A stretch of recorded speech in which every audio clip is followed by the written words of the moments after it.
Үндэсний аудитын газраас гаргасан тайланд төрийн өмчит компаниудын захирлуудын мэдээллийг зарласан байдаг. За энэхүү тайланд Эрдэнэс Монгол компани захирал Даваа Далаагийн цалин 65.8 сая төгрөг байсан нь олон нийтийн дунд шуугиан дагууллаад байна. Уг асуудлаар өчигдөр Эрдэнэс Монгол компаниас үгүйсгэсэн мэдээллийг гаргасан юм. Тэгвэл өнөөдөр үндэсний аудитын газраас гаргасан тайлангаа хамгааллаа. За төрийн өмчит компаниудын удирдлагуудын цалин буюу цалинтай адилтгах орлогыг хамтд нь оруулсан гэдгээ онцолсон байна. Яг Эрдэнэс Монгол компани тухайд гэдэг юм уу цалин тэдэнд төгрөг гэдэг юм уу нэмэгдэл тэдэнд төгрөг гэдэг талаас биш одоо судалгаа маань үндсэндээ цалин дүнтэй адилтгах одоо хөлсгсөн одоо хэмжээ зардлын дүн байгаа тэр дүнгээс татаж авсан санхүүгийн тайлан байгаа л дүн гэсэн.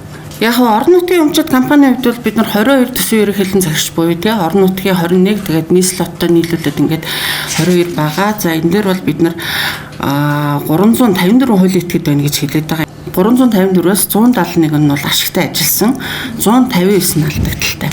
Гэхдээ энэ 171-ээсээ цаашлаад нийтдээ болохоор 193 дотроо ерөнхийдөө бол нөгөө 961 одоо сая төгрөгийн тэрбум төгрөгийн татаас авсан асуудал харагдаад байна. Тэгэхээр энэ дээр бол бид нар наривчлсан судалгаануудыг цааш нь ахиулах шаардлага бол байна л гэж харж байгаа. Ер нь бид нар нөгөө 21 одоо аймагта төрийн авто байгууллагын ажиллаж байгаа. Тэгэхээр дараагийн төрийн болон за бид нар энэ жил түүнээс гадна орон нутгийн өмчит аж ахуйн нэгжүүдийн талаар бас аудит хийхээр байгаа. Тэгэхээр энэ чиглэлээр бас наривчлаад орох шаардлага байна л гэж харж байгаа.